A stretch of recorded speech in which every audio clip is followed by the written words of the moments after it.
First Contact Deception. The holographic display aboard the TES Meridian filled the bridge with an eerie blue glow as Commander Sarah Chen studied the approaching vessels. Their sleek, crystalline designs marked them as Arcturian ships, the self-proclaimed masters of the Orion Arm. 3 massive dreadnoughts, each easily dwarfing her modest exploration vessel, moved with predatory grace through the void. "Status report," she ordered, keeping her voice steady despite the gravity of the moment. This wasn't just another first contact scenario. This was the moment humanity had spent the last century preparing for. Lieutenant Rodriguez adjusted his neural interface and brought up the sensor readings. Arcturian vessels maintain approach vectors. Their weapons are powered but not targeted. Energy signatures suggest Shield Class 6 technology, exactly as our long-range intel indicated. Sarah allowed herself a small smile. For decades, humanity had intercepted and analyzed Arcturian communications, studied their technology from afar, and built up an elaborate facade of being a young, struggling, spacefaring species. The Meridian itself was part of that deception. A vessel deliberately designed to look precisely as advanced as the Arcturians would expect from a primitive race. "They're hailing us," Communications Officer Patel announced, her fingers dancing across the haptic interface. "Standard Arcturian diplomatic frequencies, on screen," Sarah commanded, straightening her uniform. The holographic display shifted, revealing a tall, alabaster-skinned figure with 4 arms and bioluminescent markings that pulsed with barely contained superiority. "Greetings, vessels of Earth." The Arcturian spoke, their translator converting the crystalline sounds into smooth English. "I am High Marshal of the Arcturian Empire. We have been observing your species' fumbling steps into the cosmos with great interest." Sarah bowed slightly, playing her role perfectly. "High Marshal, I am Commander Chen of the Terran Exploration Service. We are honored by your presence." Vexthor's upper arms moved in what their intelligence suggested was a gesture of dismissal. "Yes, well, your species has finally managed to achieve faster-than-light travel, however primitive your methods may be. The Empire has decided it's time to welcome you into the Galactic community." Behind Sarah, her crew maintained their carefully crafted appearance of awe and nervousness. None of them betrayed any sign that humanity's true FTL capabilities had surpassed the Arcturians' crystal drive technology decades ago. "We are grateful for the Empire's recognition," Sarah responded, adding just the right touch of eagerness to her voice. "Our people have so much to learn." "Indeed." Vexthor's bioluminescent patterns flickered with amusement. "Your species will be granted protectorate status within the Empire. We will guide your development, manage your resources, and ensure you don't accidentally destroy yourselves with technology beyond your understanding." Sarah allowed her expression to shift to one of concern. "Protectorate status? I'm afraid I don't have the authority to make such decisions. Our planetary council would need to." "Commander," Vexthor interrupted, their patterns now pulsing with harsh reds. "Perhaps I should be more clear. This is not a negotiation. The Empire has detected your primitive attempts at colonizing nearby systems. Without our protection, you would inevitably encounter species far less benevolent than ourselves. Accept our generous offer, or face the consequences of rejection." Sarah's crew tensed, but she maintained her facade of diplomatic concern. "High Marshal, please understand, I must consult with Earth's leadership. We've never encountered a situation like this." "Very well," Vexthor conceded with obvious disdain. "You have 1 planetary rotation to communicate with your leaders. We will expect your surrender, your acceptance by then." The transmission cut off abruptly. Sarah waited exactly 3 seconds before activating the quantum entanglement communicator hidden beneath layers of primitive electronics. "Control, this is Meridian. Operation Trojan Horse is proceeding exactly as projected. Arcturian forces have made contact and delivered their ultimatum." The response came instantly, bypassing all conventional detection methods. "Understood, Meridian. The Ghost Fleet is in position. Continue as planned." The Empire's arrogance will be their undoing. Sarah looked at her crew, no longer hiding their true capability and training. Send the coded signal to all our primitive colonies. It's time to show the galaxy why humanity spent a century hiding our true strength. As the Arcturian dreadnoughts loomed outside, none of their advanced sensors detected the quantum ripples spreading through space, the wake of hundreds of stealth vessels moving into position. Humanity's ghost fleet, led by the HMS Shadowblade, was about to reveal why you should never mistake patience for weakness. The true first contact war was about to begin, and the Arcturians had no idea they'd already lost. The ghost fleet rises. Admiral James Harper stood on the bridge of the HMS Shadowblade, watching the quantum display as hundreds of stealth vessels emerged from their dimensional pockets. The massive ship, nearly invisible against the backdrop of space, represented everything humanity had kept hidden for a century. "Fleet status," he commanded, his neural link pulsing with data from every ship under his command. Captain Maya Patel's voice came through the quantum network. "All vessels reporting ready, Admiral. Quantum shields at full capacity. Phase cannons charged." The Arcturians still haven't detected our presence. The Shadowblade's bridge hummed with barely contained energy. Unlike the crystalline technology of the Arcturians, humanity had developed something far more advanced, quantum manipulation technology that didn't just bend space, but rewrote its rules entirely. "Signal from the Meridian," Lieutenant Park announced. "Commander Chen reports the Arcturians are growing impatient. They're charging weapons." Harper smiled grimly. "Right on schedule. Begin Phase 1. Across the void, the quantum network carried his orders instantly. 100 stealth vessels, each one more advanced than anything the Arcturians had ever encountered, moved into position around the Empire's dreadnoughts. "Sir," Maya reported, "the Arcturian flagship is powering up their main crystal cannon. They're targeting the Meridian." "Let them fire," Harper ordered. "Commander Chen knows what to do." On the quantum display, they watched as the Arcturian dreadnought unleashed a devastating beam of crystalline energy at the seemingly defenseless Meridian. The beam struck and passed straight through the ship as if it wasn't there. "Holographic projection systems functioning perfectly," Park confirmed. "The real Meridian is safely out of range." Harper straightened his uniform. "Open a channel to High Marshal Vexithor. Let's show them what they're really dealing with."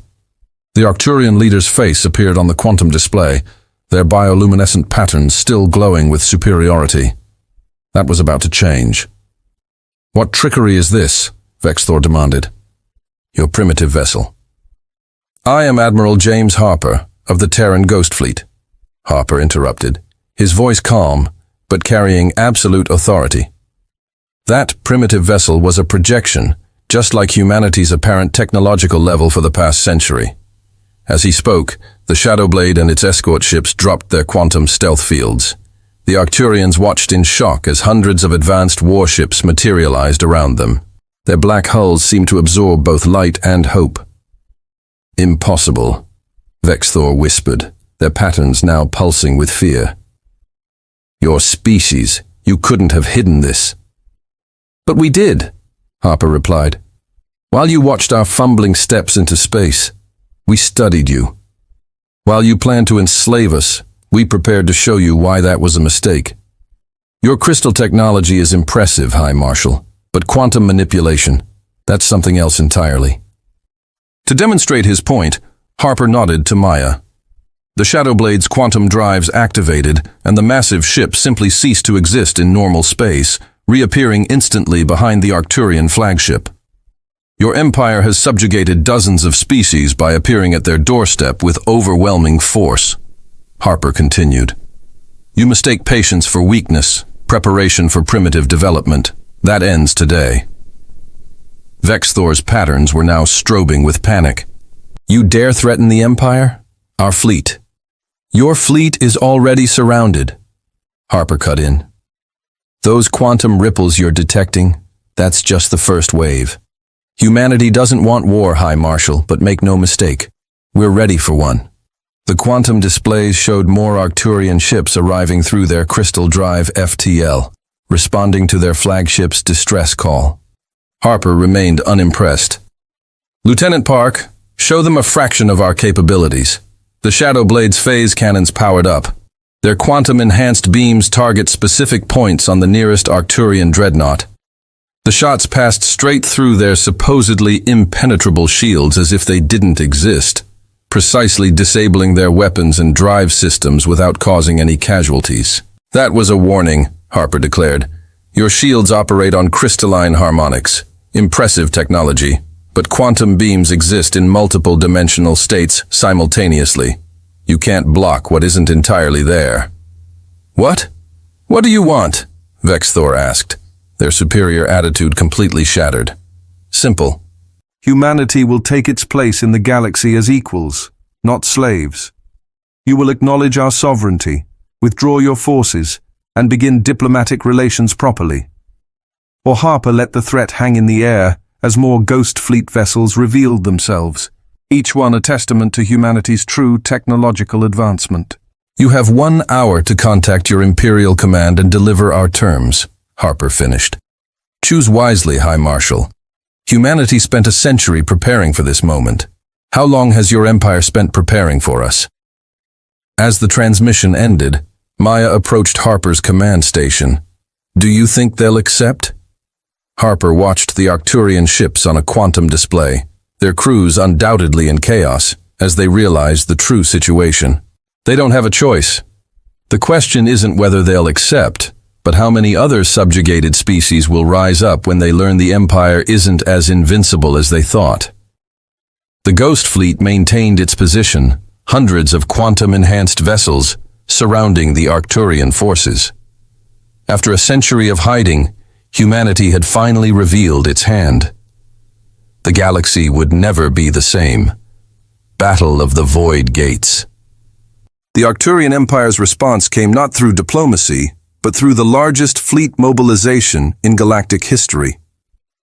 500 crystal drive warships converged on the Void Gates, ancient mysterious structures that served as the galaxy's primary FTL travel network. Their strategy was simple: control the gates, contain humanity. Captain Maya Patel now stood on her own bridge aboard the HMS Spectre, watching the massive Arcturian armada through quantum sensors. The Spectre, sister ship to the Shadow Blade, held position near the Perseus Void Gate, cloaked in quantum fields that made it invisible to conventional detection. "They're really going all in," her XO, Commander David Chen, observed. "Practically stripped their core worlds of defenses for this." Maya nodded, studying the tactical display. Pride is expensive. The senior command knew they wouldn't accept their loss of face. That's why we're here. The quantum network lit up with Admiral Harper's transmission from the Shadow Blade. "All Ghost Fleet vessels execute Operation Checkmate. Remember your training. Today we show them why humanity chose the Void Gates as our battleground." Maya straightened in her command chair. Battle stations. Begin quantum. Targeting sequence. The Spectre's crew moved with practiced precision. Unlike the rigid hierarchy of Arcturian ships, human vessels operated on a neural-linked command structure, allowing for instantaneous coordination and adaptation. Multiple crystal drive signatures, Tactical Officer Sarah Wong reported. They're using the gate's energy field to boost their weapon yields. Just as expected, Maya smiled. Deploy quantum mirrors. The Spectre released dozens of small devices that looked like simple satellites to Arcturian sensors. In reality, each was a quantum field generator capable of redirecting energy attacks back at their source. The first Arcturian strike came as a massive crystalline beam, powerful enough to shatter a planet. It passed through the space where they thought the human fleet was hiding and met the quantum mirrors. "Mirror array functioning perfectly," Sarah announced. "Enemy beam redirected." On the tactical display, Maya watched as the Arcturians' own weapon turned back on them, shattering the shields of 3 of their dreadnoughts. The enemy fleet reeled in confusion. Now, Maya ordered the primary attack pattern. The Ghost Fleet moved as one. Quantum drives activated simultaneously as hundreds of human ships phased in and out of normal space, appearing at seemingly impossible positions throughout the Arcturian formation. The Void Gate's ancient energy field, rather than hindering them as the enemy expected, actually enhanced their quantum capabilities. Multiple targets locked, Sarah reported. Phase cannons charge, fire at will. The space around the Perseus Gate erupted in quantum-enhanced warfare. Human ships, virtually invisible to Arcturian sensors, struck from constantly shifting positions. Their phase cannons ignored crystal shields entirely, precisely targeting propulsion and weapon systems. The enemy fleet attempted to regroup, David reported. They're trying to form a defensive sphere around their command ship. Maya opened a channel to Admiral Harper. Sir, they're following the predicted pattern, ready to execute Phase 2. Proceed, Captain Harper's voice came through clearly. Show them why we spent decades studying the void gates. Maya turned to her engineering chief, Dr. Raj Patel. Doctor, activate the quantum resonance device. Raj's fingers flew over his console as he initiated the device, humanity's greatest secret weapon. Based on their research of the void gate's ancient technology, it could manipulate quantum fields on a massive scale. Resonance field establishing, Raj reported. Gate energy synchronizing with our quantum matrix. The void gate's mysterious symbols began to glow with unprecedented intensity. The Arcturian fleet, still trying to maintain their formation, suddenly found their crystal drives failing. By the Founders, an Arcturian commander's panic transmission cut through all channels. What are they doing to the gate? Maya opened a broad spectrum channel. Attention, Arcturian fleet. Your crystal drive technology is now offline. You relied too heavily on the void gate's standard energy field. We, however, learned to control it. The quantum resonance device continued its work, creating a field that completely nullified the Arcturians' advanced technology while enhancing humanity's quantum systems. Ship after ship lost power, floating helplessly in space. The enemy fleet is disabled, Sarah reported. 87% of their vessels have lost primary power. The remainder are operating on minimal emergency systems. Maya stood, watching as the mighty Arcturian armada drifted powerless around the void gate. Signal Admiral Harper. The Perseus Gate is secured. The battle lasted less than 30 minutes. The greatest fleet in Arcturian history lay paralyzed, defeated not by overwhelming force, but by humanity's deeper understanding of the technology they'd all taken for granted. Incoming transmission from the Arcturian command ship. Communications reported. They're requesting terms of surrender. Maya allowed herself a small smile. Tell Admiral Harper the board is clear. The real game can begin. The Battle of the Void Gates would go down in history not just as humanity's first major victory, but as the moment when every species in the galaxy realized that the old order had changed forever. The question now wasn't whether the Arcturian Empire would fall, but what would rise in its place. The alliance shifts. The Grand Council chamber on New Geneva Station hummed with tension as representatives from 30 different species gathered for an unprecedented meeting. 3 weeks after the Battle of the Void Gates, the galaxy's political landscape was transforming faster than anyone had predicted. Dr. Elena Santos, Earth's chief Senate diplomat, stood at the central podium, her dark eyes scanning the assembled aliens. The chamber itself showcased humanity's true advancement, quantum field architecture that could reconfigure itself to accommodate any species' environmental needs. The Arcturian Empire's fleet remains disabled but intact, she began, her voice carrying clearly through personalized translation fields. As promised, no lives were lost. Humanity seeks change, not conquest. A Nexarian delegate, their crystalline form shimmering with nervous energy, spoke first. For 3 centuries, our people paid tribute to the Empire. We believed their crystal technology was insurmountable. Yet they paused, facets glinting. You turned it off like a simple light. Not just turned it off, rumbled Cathar, the massive Void Walker representative. They mastered the gates themselves. Technology, our oldest records, are called divine. Alina raised her hand for quiet as excited discussions broke out across the chamber. Humanity spent a century preparing, yes, but not for dominance. We prepared for this moment, the opportunity to reshape galactic civilization into something better. The chamber's quantum displays activated, showing the disabled Arterian fleet still floating around the Perseus Gate. Alongside it, data streams showing the Empire's rapid political collapse as subjugated worlds declared independence. Already, 17 former Imperial worlds have requested diplomatic relations, Alina continued. The Arterian Empire's grip was based on technological superiority and fear. Once those were broken, and what guarantee do we have, interrupted Talara, the Seldavian ambassador, their feathers bristling, that humanity won't simply replace the Empire? Your quantum technology clearly surpasses anything in known space. Alina smiled. An excellent question, which is why I'm authorized to make this announcement. Humanity will be sharing our quantum technology with all species who join the new Galactic Cooperative. The chamber erupted in shock. Even the stoic Void Walkers showed surprise, their ethereal forms pulsing with unexpected colors. Not all of it, obviously, Alina clarified as the commotion settled. But the basic principles, enough for each species to develop their own quantum applications. We believe true stability comes through balance, not dominance. She gestured, and the quantum displays shifted to show technical schematics. These are the plans for basic quantum field generators. Consider them a gesture of good faith. Our scientists are prepared to help your research teams understand and adapt the technology. The Nexerian delegates' crystals chimed with excitement. This would revolutionize our entire civilization. Our crystal tech could be enhanced beyond imagination. Precisely. Alina nodded. Each species has unique insights, unique approaches. Humanity doesn't want subjects or servants. We want partners. As the delegates pored over the technical data, a new transmission cut through the chamber's communications. Admiral Harper's hologram appeared, his expression grave.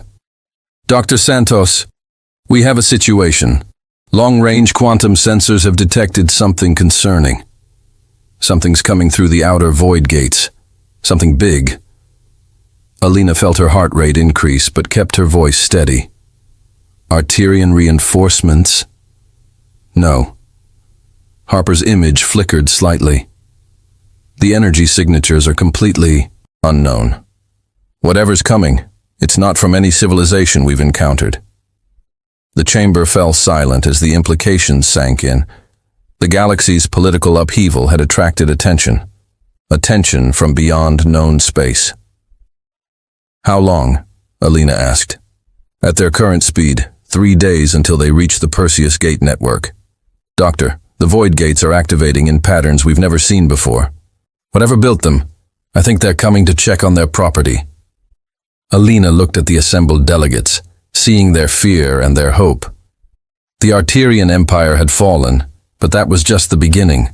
Now humanity and their new allies faced something mysterious. Well, she addressed the chamber, it seems the galaxy needs to stand united sooner than we expected. Who's with us? One by one, the delegates stood. Former enemies and neutral parties alike, they recognized that humanity had not just defeated the Empire, they had offered a new way forward. As the chamber erupted in declarations of support, Alina's quantum communicator pulsed with a message from Earth Command.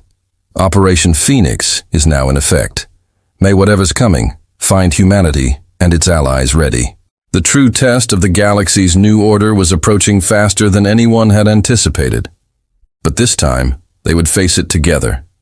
Dawn of a new era. The Perseus Void Gate blazed with unprecedented energy, its ancient symbols pulsing with colors that defied description. The combined fleet of the newly formed Galactic Cooperative held position. Thousands of ships representing 28 species united for the first time in galactic history. Admiral Harper stood on the Shadowblade's bridge, watching the quantum readings spiral into patterns never before recorded. Beside him, Dr.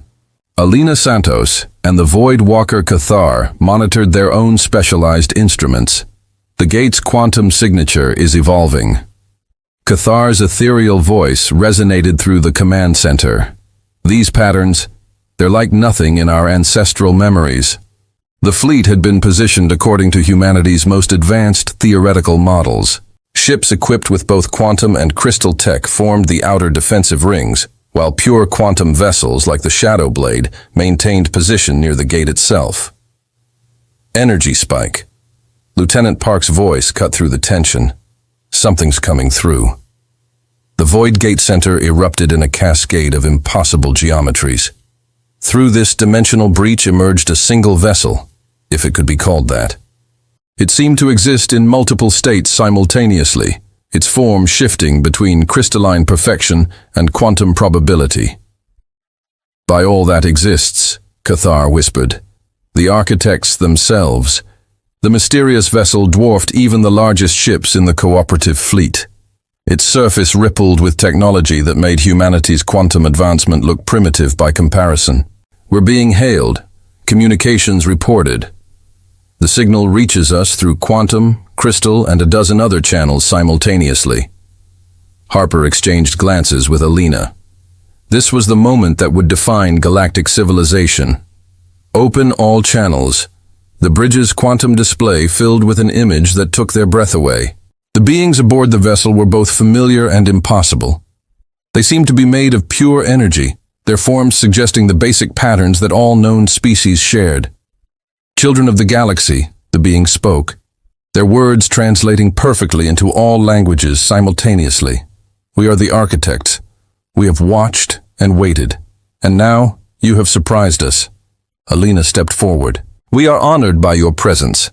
I am Dr. Alina Santos of Earth, and we know who you are, the architect interrupted, its form shifting on water. We know all of you. We built the Void Gates as a test, scattered them across the galaxy, and waited to see who would truly understand them. A test? Harper asked. Many species discovered the gates. Some mastered crystal technology.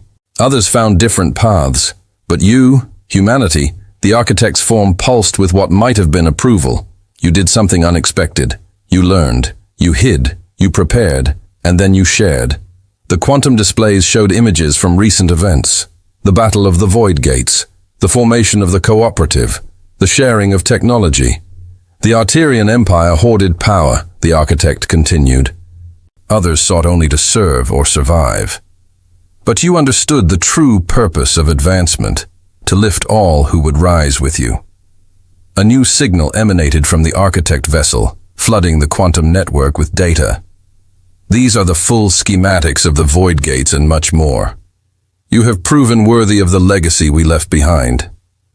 Alina's eyes widened as she scanned the preliminary data. This is beyond anything we imagined.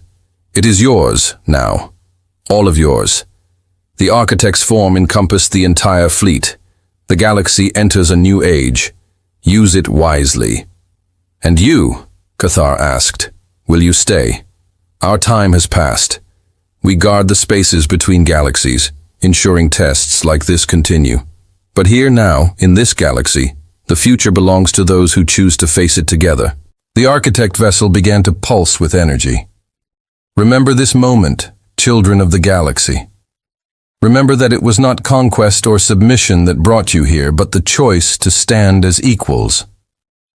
As suddenly as they had arrived, the architects vanished, their vessel dissolving into quantum probability. But they left behind more than just advanced technology. They left a legacy, proof that the galaxy's greatest achievements come not from domination, but cooperation. Admiral Harper looked at the assembled fleet, at the former enemies now turned allies, at the endless possibilities the architect's gift presented. Send word to all cooperative worlds, he ordered. The Void Gates are just the beginning. Together, we have a galaxy to explore. Elena smiled, watching the quantum displays show celebrations erupting across countless worlds. The Arterian Empire's fall had not led to chaos, but to something new, something better. Humanity had hidden their strength for a century, revealed it in a day, and used it not to conquer but to unite.